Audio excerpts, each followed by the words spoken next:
की प्रत्येक दिवाळीची आतुरतेने वाट बघण्याची दोन कारणं, एक सुट्टी आणि दुसरं दिवाळी अंक. दिवाळी अंकाची उत्सुकता, गरज, महत्त्व याबद्दल पुणे नगर वाचन मंदिराच्या संगीताताई पुराणिक यांनी त्यांच्या पुनवा या दिवाळी अंक तसेच इतरांच्या दिवाळी अंकाबाबत सखोल विश्लेषण केलं. त्याचा हा भाग आपल्यासाठी. धन्यवाद सर. आपण अनमोल या दिवाळी अंकाबद्दल बोलला. आपल्या सगळ्यांना माहितीच आहे की पुणे नगर वाचन मंदिरातर्फे सुद्धा आपण प्रतिवर्षी एक अतिशय दर्जेदार असा दिवाळी अंक काढत असतो, ज्याचं नाव आहे पुनवा. आणि या पुनवा या दिवाळी अंकामध्ये ज्यांचं महत्त्वपूर्ण योगदान असतं असं आमच्या कार्यकारिणी सदस्य आहेत संगीताताई पुराणिक. तर आज आपण या वाचक कट्ट्याचा जो समारोप आहे तो आपल्या पुनवाच्या दिवाळी अंकाने करणार आहोत. तर मी संगीताताईंना विनंती करतो की त्या आपल्याला पुनवाबद्दल सांगतील. धन्यवाद जोगळेकर सर. आता जिकडे श्री रवी चौधरी सर आहेत, पुणे प्रतिष्ठानचा जो शब्द वैभव नावाचा एक दिवाळी अंक निघतो आणि अतिशय त्याच्यामध्ये दरवर्षी वेगवेगळे विषय घेऊन हा अंक सादर केला जातो. 22 वर्ष त्याचं संपादन सर करतायत असते हे आज इकडे उपस्थित आहे. मी आज इथे उभी आहे तर वाचक या भूमिकेपेक्षा, कारण वाचक म्हणून तुम्ही चौघांनी म्हणजे पाठक असतील, पंडित असतील, देशमुख असतील आणि गोपे सर असतील, तुम्ही अतिशय उत्तम दिवाळी अंकाचं विश्लेषण केलं की जे अपेक्षित असतं. मी कार्यकारी संपादक म्हणून त्या भूमिकेतून थोडंसं बोलतेय पुनवा अंकाबद्दल. एक कौतुक असं वाटलं मला की जसं मला आठवत नाही कोण बोललं, पण 5वीत असल्यापासून दिवाळी अंक वाचतोय किंवा काय, तर मी माझ्यासाठी मी असंच म्हणेन की प्रत्येक दिवाळीची आतुरतेने वाट बघण्याची दोन कारणं, एक सुट्टी आणि दुसरं दिवाळी अंक. कारण फटाक्यांमध्ये कधीच रस नव्हता आणि फराळातही फारसा नव्हता. त्यामुळे तेव्हा मला आठवत आहे की एखादा अंक मिळवणं हे पण खूप कष्टाचं असायचं. तो अंक हातात घेतल्यानंतर वाचून पूर्ण केल्याशिवाय ठेवायचा नाही, कारण अतिशय माहिती, लेख, कथांचा खजिना. मी हे महाविद्यालयात म्हणजे कॉलेजच्या दिवसातलं सांगते की त्या निमित्ताने आज खूप लेखकांशी ओळख झाली त्यावेळेला. त्यातूनच कथा लिहाव्या वाटल्या आणि मी त्याच्यातनं पुस्तकं सिद्ध झाली. हा माझा पुढचा प्रवास आहे. पण दिवाळी अंक हा प्रत्येक मराठी माणसाच्या जिव्हाळ्याचा विषय आहे आणि आजही दिवाळी अंक जे तेव्हापासून एका 100 वर्षांचा इतिहास जास्तीच आहे आणि इतके वाढत चालले. एकीकडे जर वाचक म्हणजे वाचन संस्कृती कशी टिकणार वगैरे असं जरी म्हणत असले तरी आपल्यासारखे अनेक जण आहोत की दिवाळी अंक आपण हा जिवंत ठेवू नक्कीच.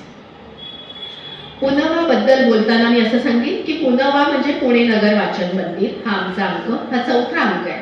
अजून आम्ही बाल्यावस्थात आहोत, अजून काही खूप मोठं काम असं नाहीये, पण प्रत्येक अंक हा देखणा आणि दर्जेदार निघावा हा आमचा प्रयत्न असतो.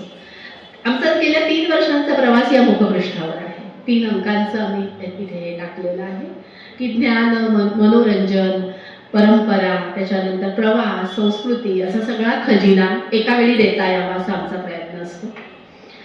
यावेळच्या अंकामध्ये मी थोडक्यात सांगते, कारण प्रत्येकालाच वेळेची मर्यादा. मी फक्त 2-3 मिनिटं जास्ती घेईन कदाचित, कारण समारोप करायचा आहे आपल्याला. तर लेख जर म्हणाल तुम्ही तर त्याच्यामध्ये असा प्रयत्न होता की उत्तम साहित्यिकांचे आणि वेगवेगळ्या विषयांवरचे आपल्याला लेख मिळावेत. हा अंक आपला जाहिरात विरहित असतो, हा आपली विक्री होत नाही. आपण आपल्या सगळ्या वाचकांसाठी हा आपण मोफत देत असतो, तुम्हाला सगळ्यांना माहितीच आहे ही गोष्ट. आणि त्यामुळे तरीही म्हणजे उत्तम साहित्यिक मिळावे, त्यांचं मानधन द्यावं ही आमच्या सगळ्या कार्यकारिणी समितीची आम्ही अगोदरच ठरवून ठेवलेलं आहे. आत्ता यामध्ये मी उल्लेख महत्त्वाचा करीन तर लीना दामले यांची विज्ञान कथा. आत्ताच या लीना दामलेंना आंतरराष्ट्रीय स्तरावर त्यांचं त्या विज्ञानच्या विषयी काम करतात आणि त्यांचा लेख वाचण्याची त्यांना संधी मिळाली होती. अतुल कहाते आपल्याला माहीतच आहे की AI मध्ये ते खूप काम करतात. तर AI आणि आपली मराठी या विषयावर त्यांनी अतिशय उत्तम लेख लिहिलेला आहे. म्हणजे AI बद्दल मी माझं वैयक्तिक सांगते की माझ्या मनात एक भीती आहे की AIने जर कथा लिहिल्या, AIने जर का बाकी सगळं केलं तर आम्ही काय करायचं? जे आज व्यावसायिकदृष्ट्या तर लोकांना आहेच आहे, पण साहित्यिकदृष्ट्या सुद्धा मी असं म्हणेन. पण इथे मी एक असं सांगेन की शेवटी ते कृत्रिम बुद्धिमत्ता आणि आपली मानवी बुद्धिमत्ता आणि मानवी भावना हा जो एक खूप मोठा मुद्दा असतो की त्या प्रत्येकाच्या वेगळ्या असतात. एक विषय तुम्हाला दिला तर तुम्ही प्रत्येक जण त्याच्यावर वेगळं लिहू शकता. तर मला नाही वाटत की आपल्याला कधी असा काही धोका असेल जर आपण उत्तम लिहित असू. यानंतर मृणालिनी चितळे या स्वतः फ्रान्समध्ये गेल्या होत्या आणि त्यांनी फ्रेंच रिव्हिएरा हा अतिशय उत्तम लेख लिहिलेला आहे. त्यांचे स्वतःचे अनुभव आहेत त्याच्यामध्ये. विनीता देशपांडे, आनंदीबाई कर्वे. आनंदीबाई कर्वे म्हटल्यानंतरच आपल्याला एक खूप जिव्हाळा वाटतो त्यांच्याविषयी. तर त्यांनी त्यांचा सगळा जीवन प्रवास त्याच्यामध्ये नमूद केलेला आहे. मंगलाताई गोडबोले नेहमीप्रमाणेच खोडण्याची खोड म्हणजे खरोखरी काय विषय घेतात त्यांनी मला आठवतंय की त्यांनी त्यावेळेला जसं लेख लिहायला सुरुवात केली होती सिंधुताई साठेचं हे असायचं क्लासेस असायचे. मला वाटतं तुम्ही ताई रिलेट करू शकाल स्वयंपाकाचे. तर तेव्हा त्या मोजपट्टीनी म्हणजे बायका आता सध्या मोजतायत की आलं 1 इंच घाला की आता बायका नाही मोजपट्ट्या लागायला लागल्या वगैरे अशा पद्धतीचं उत्तम लिहितात मंगलाताई. आजही उत्तमच असतं. डॉक्टर वंदना बोकील या महानुरांच्या कवितेतील रंगोत्सव. काय विषय सुचतात बघा की महानुरांच्या कविता या आपल्याला लहानपणापासून शाळेच्या पाठ्यपुस्तकांपासून आपण पाहत आलो. पण मग त्यांच्या कवितेतला रंगोत्सव की किती रंगांचं भान त्या कवितेतनं आलेलं आहे. मी ते खरं सांगायचं तर वाचायसाठी ठेवल्या होत्या पण मी नाही आता करणार तर आपल्याकडे वेळ नाही एवढा.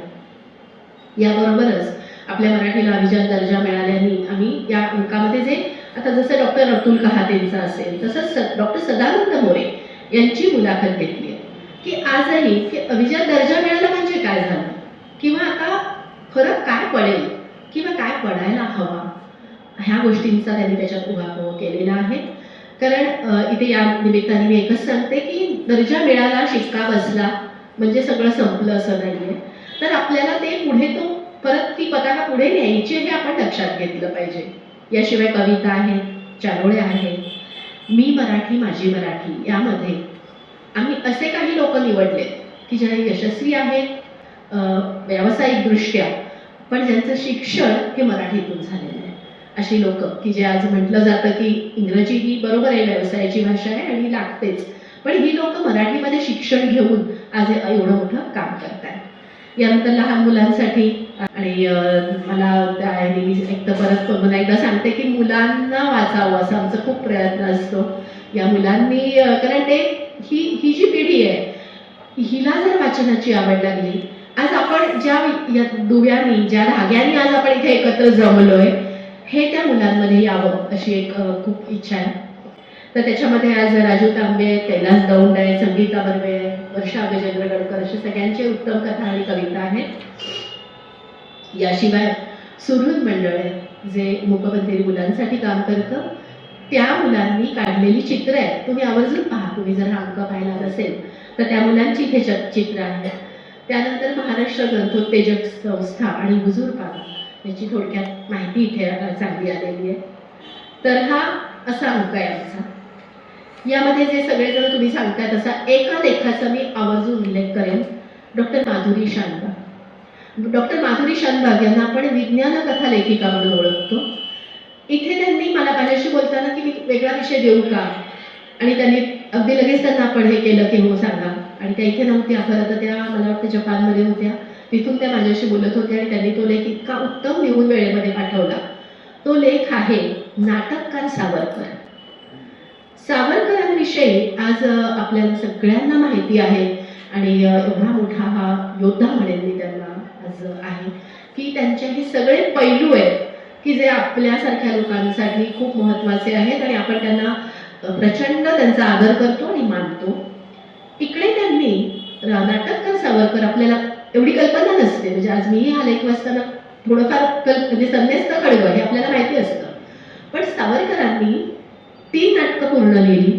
त्याच्यामध्ये पहिलं होतं एक संन्यस्त खडगं होतं, संगीत उशाप होतं आणि संगीत उत्तर क्रिया नावाचं एक होतं. यानंतर त्यांनी बोधिवृक्ष नावाचं एक नाटक बुद्धावर लिहायला घेतलं, पण ते अर्धं राहिलं. तर 3.5 नाटकं त्यांनी लिहिली असं त्या म्हणतात. आणि आपल्या सगळ्यांना माहिती आहे की प्रमोद पवार ते आघाडीचे नाटककार आहेत. ते त्यांनी असं म्हटलंय, त्यांनी आता सावरकरांचं जे संन्यस्त खड्ग आहे ते पुन्हा नव्या संचात ते आणतात किंवा आणलं असेल हे मला. ते म्हणाले की सावरकरांची ही 3.5 नाटकं ही 3.5 शक्तिपीठ आहेत. इतकं उत्तमरित्या त्यांनी त्याचं विश्लेषण केलंय. आणि का तर आपण जाणतो की हा एक द्रष्टा माणूस होता. द्रष्टा, अतिशय काळाच्या पुढचे विचार होते त्यांचे. आज या 3ही नाटकांचा एक सेकंदात विषय सांगते मी की संन्यस्त खड्गमध्ये एक सुलोचना नावाची त्यांनी जी हे घेतलेली आहे की जिचं राष्ट्र धोक्यात आहे, जिचं राज्य धोक्यात आहे, राज्य त्यावेळेचं. आणि ती पुरुषी वेशामध्ये येऊन त्याच्यासाठी ती प्रयत्न करते. पुष्यामध्ये अस्पृश्यता निवारणासाठी नाटक आहे. आणि संगीत उत्तर क्रियामध्ये जे शिवाजी महाराजांनंतर हिंदूंमध्ये जे असं पसरलं की हिंदू हे लढण्यासाठी नेमळत आहेत, तर त्यांच्यातलं क्षात्र तेज हे जागृत व्हावं. की त्यावेळेला मोगलांचं असेल किंवा असं खोटा अपप्रचार होता हा अर्थातच की हिंदूंमध्ये लढण्याची वृत्ती नाही, तर ते जागृत व्हावं यासाठी त्यांनी ते उत्तर क्रिया नाटक लिहिलं. आज 3ही नाटकांचे विषय पहा की आजही हे विषय जिवंत आहेत. आणि जात-पात, कर्मकांड, अस्पृश्यता याच्या पलीकडचे सावरकर होते. आणि याचा सगळ्याच उत्तम रित्या आढावा त्यांच्या या लेखामध्ये घेतलेला आहे. तर अशा रीतीने हा आमचा पुनवाचा अंक, हा आमचा प्रयत्न राहतो की सगळ्यांना वाचनाची चांगली मेजवानी मिळावी. आता संपादक, कार्यकारी संपादक या नात्याने मी तुमचं थोडं कौतुक करणार आहे की आज तुम्ही सगळेजण जे बोललात, तर मला असं दिसलं की तुमच्यामध्ये लेखन कला पण आहे असणार. कारण प्रत्येकाने इथे लेख लिहून आणला होता, थोडक्यामध्ये त्याचं वाचन केलं तुम्ही केलं. पुढच्या अंकासाठी मी आत्ताच आवाहन करून ठेवते. मी असं नाही म्हणत की हा तुमचा लेख नक्कीच 100% आम्ही घेऊ. त्याचं कारण असं की ही समिती असते, आमच्याकडे पण 4 जण असतात, पण तुम्ही त्याच्यामध्ये लिहिण्यासाठी नक्की प्रयत्न करा. आज हे व्यासपीठ अशासाठी आहे की खूप मला दिसतंय की खूप लोक नाही आहेत, पण नाही गरज आहे. जे आहोत तेच आपण हे पुढे नेऊ शकतो ना. आज आपल्या 10 लोकांकडनं 100 लोकांना कळतं, पुढे उद्या 100 लोक येऊ शकतात. आणि असं मला वाटतं नेहमीच की स्वतःपुरता तरी जर विचार केला तर आपण 4 पावलं पुढे टाकली. आज तुम्ही इथे येऊन बोललात, त्याच्यासाठी आपण अंक वाचले. आज मला अगदी आवडलं की आवडता अंक वेगळा आहे आणि चांगला अंक वेगळा आहे. प्रत्येकाची आवड वेगळी असते, वैशिष्ट्यपूर्ण अंक. हे सगळं जेव्हा तुम्ही त्याच्यासाठी जी थॉट प्रोसेस आहे, आज ज्याच्यासाठी आपण जे केलं जातं तेच तर हवं आहे आपल्याला की त्या निमित्ताने काही अंक बघितले असतील, चालले गेले असतील. आज तुम्ही पुणे नगर वाचन मंदिराच्या सगळ्या कर्मचाऱ्यांचं कौतुक केलं. आम्हाला आमचा कॉलर ताट झाले, कारण हे नेहमी निगेटिव्ह आधी ऐकायला मिळतं की हा अंक हवा मिळालाच नाही, हे अमुकच झालं. पण त्याच्यामध्ये त्या लोकांचं ते तुम्हाला प्रयत्नच करत असतात की तुम्हाला जास्तीत जास्त चांगली सेवा देता यावी. आणि तुम्ही प्रत्येकाने त्याचा उल्लेख केला, त्याबद्दल तुमचे मनापासून आभार. अंक खूप आहेत. आणि मला आठवते की तेव्हा मेनका, माहेर, किस्त्रीम, दीपावली, प्रपंच हे या लेखांचे खूप सुगंध वगैरे अशी अगदीच एक अनिवार्य अंक म्हणलं की या 10 लोकांची नावं घेतली जायची.